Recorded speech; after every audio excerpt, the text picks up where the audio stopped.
I'm a historian of blasphemy, and I've written on the subject for some 20 odd years now. And one of the things I've found to be a key to studying it in the past, but also in the present, is that what happened in the past is fundamentally important to how we think about religion and about the offence of blasphemy in the present. So the past really does inform the present. The situation for blasphemy and blasphemy laws within the last few years has altered quite dramatically. Up to this point, many countries had archaic blasphemy laws that were very much the remnant of previous legal outlooks and legal landscapes. And these have more or less been considered anachronistic or moribund and awaiting discredit and swift repeal. And indeed, precisely that situation played itself out in the United Kingdom in 2006, when the common law of blasphemous libel was finally removed from the statute book. But as we know, blasphemy has entered public consciousness dramatically recently as countries and individuals consider it to be the currency of discussion about identity, religion, and rights. So, as a cultural historian, I'd also ask you to look at how much blasphemy is actively used and is increasingly being used as a tool to accomplish other things. So it's vital that we consider here the damage that the concept of blasphemy and laws against it is doing to rights and freedoms, as well as the image and status of the religious itself. Yes, blasphemy actually brings religion into disrepute and is capable of damaging religion as much as it is of damaging unbelief. So I'm going to begin by talking about some of the main philosophical and legal objections to any blasphemy law, but then I'm going to move on and talk specifically about the situation in Ireland, why the situation in Ireland has run somewhat out of control, and how and why it has such dramatic repercussions for the rest of Europe and potentially the world. So first of all, what are the main philosophical and legal objections to blasphemy laws? Well, firstly, most, if not all, laws against blasphemy don't fit very well with other species of law within the same legal codes. And if you talk to a lot of lawyers, they feel incredibly uncomfortable about that law sitting next to other laws. Because, first of all, it's a law that lacks a comfortable proof of intention, what in English law is described as the mens rea. Basically, the intention to commit the crime is not very easy to prove. Blasphemy is a species of libel with no real rules of evidence or proof. Very difficult to prove a libel against a supreme being. Likewise, it's an offence for which the mens rea assumptions of guilt have been very, very difficult to establish. We might also think of other problems, general philosophical ones associated with blasphemy laws. How does an inclusive blasphemy law protect religions that are intrinsically in conflict with one another? How would such a law seek to protect apostates from more established forms of religion, since both under such a law are guaranteed equal forms of protection? Interestingly, any law of blasphemy has to define religion, and certainly my explorations of how 20th century societies have tried to do this have really illuminated what a significant and dangerous problem this is. And particularly if you do wind up defining religion in relation to law, who has possession of that particular definition?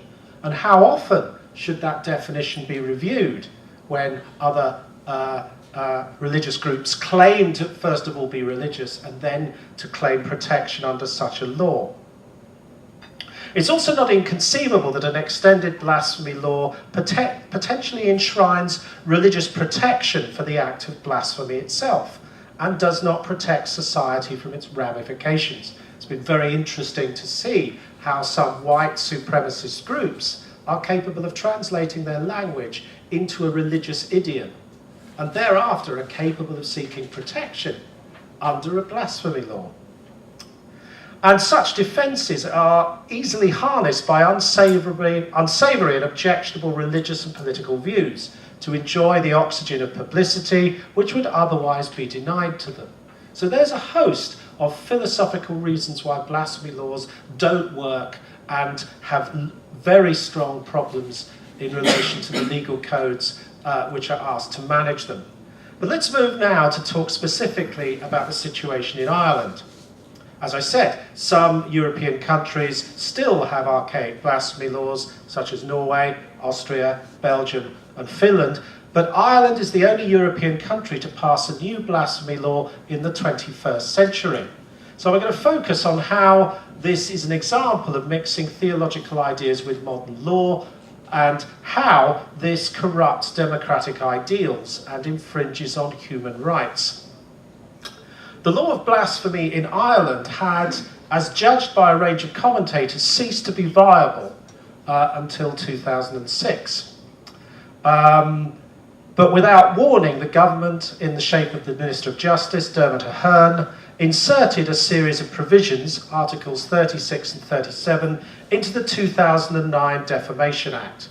And he surprised everyone in the Irish Parliament, including large numbers of his own political party, who weren't expecting this. Now, I have both of the articles listed here, which I don't propose to read out, but if anyone's interested to probe any of these, we could certainly do that in questions. But this law had no precedent and bears no relation to any other blasphemy law in existence. If you look around Europe, for example, you can generally tell, well, Europe and the rest of the world, you can generally tell the laws which are descended from previous legal codes. Very often, many English-speaking countries have a law descended from English common law. In Europe, many other blasphemy laws are descended from constitutions rewritten as the result of a revolution in 1789, 1830, or 1848. This law in Ireland seems to have been cobbled together on the back of an envelope, and it has no clear precedent. It also has a real series of problems should it ever be implemented. For example, the blasphemous matter captured by such a law has to be, quote, grossly abusive, and there's no clear definition of when this level of abuse has been reached, as opposed to mild or minimal abuse, which would appear to escape such a law. The matter, the blasphemous matter, also has to cause what the law describes as outrage, and again, this is not defined. And interestingly, the need for outrage to enact this law is more likely to ensure this level of reaction is achieved from people who are offended by what is said or written. Now, given that the possible defences offered above, many convicted of blasphemy in the past would note that this is a class discriminatory act which would protect a skilled and educated debater. But the man in the street is much more likely to be caught by such a law. Within this law, attempts to define religion are clumsy. For example, it seeks to rule out cults, and again, it doesn't define what a cult is. Or organisations whose, quote, principal object of which is the making of profit, unquote. Or, quote, employs oppressive psychological manipulation. And again, it's possible to envisage court cases where these characteristics are mentioned in connection with established mainstream religions. So this law is quite capable of enacting a defence from someone that seeks to probe whether a religion is a cult or whether it seeks to make profit or use oppressive psychological manipulation. So this is embarrassing for governments and is capable of causing great offence to the religious themselves. Likewise, it says that it has to upset a substantial number of adherents. And nowhere does it say what substantial is. Is it 2 people? Is it 10? Is it 20? Is it 100 or 1,000? There's no suggestion what this figure might be. Now, in order to protect some people from blasphemy, there are defences outlined within this law. But again, there's also problems. It says that the law or the blasphemous matter has to offend, quote, a reasonable person. Now, again, what is a reasonable person? What is the legal definition of a reasonable person? You also have a defence that you can say something if it is, quote, genuine literary, artistic, political, scientific or academic value. Now, how do you actually define what is genuine literary value as opposed to false literary value? How on earth will you define that in a court of law? It's been said by some that the law looks to be so ridiculous that it was drafted to deliberately ensure that there were no prosecutions, which is quite an amusing idea. But even if this is true, this is somewhat naive, because such a view assumes a constant, unchanging will by government to not use the law. And as we know, governments change, mercifully in this case in Ireland, hopefully for the better. It also assumes a de facto secular worldview amongst those in power, and that will, by definition, continue. It also assumes an arrogance that legislators have been smart enough to cover all dangers, in assuming that this law is so ridiculous it won't be enacted. Potentially, no law is so ridiculous that someone won't try and seek to enact it. That is the lesson that people in England learnt from Mary Whitehouse and the Gay News case, which she won. However, members of the Irish Parliament have now been alerted to the issues as a result of our campaigning. Senator Ivana Bacik in February, following our briefing in the last days of January, stated the case in the Irish Parliament as follows. Quote, I call for a debate on blasphemy law. There is an issue as there was an adverse international impact with certain countries adopting Irish arguments on blasphemy and using this to bolster prejudice against different religions, even Christian religions in Islamic countries. We have also seen that Ireland has gone against the European Union norm in adopting a new statutory definition of blasphemy based on a definition of offence. It is outdated, and I am glad it is up for review in the programme for government. We must move forward by having a debate in the House on how we can ensure incitement to religious hatred laws are strengthened on the statute book. We no longer need an offence of blasphemy. So, to conclude, the Irish law of blasphemy is substantially unwanted. Very important this, there was no demand for it before its introduction, and it appeared more or less from nowhere. When you look at its provisions, it is exceptionally poorly drafted and contains innumerable legal and procedural hostages to fortune. Ireland's stance on the matter runs counter to what is occurring in other Western countries and how its own actions no longer occur in isolation and convey signals to the rest of the world.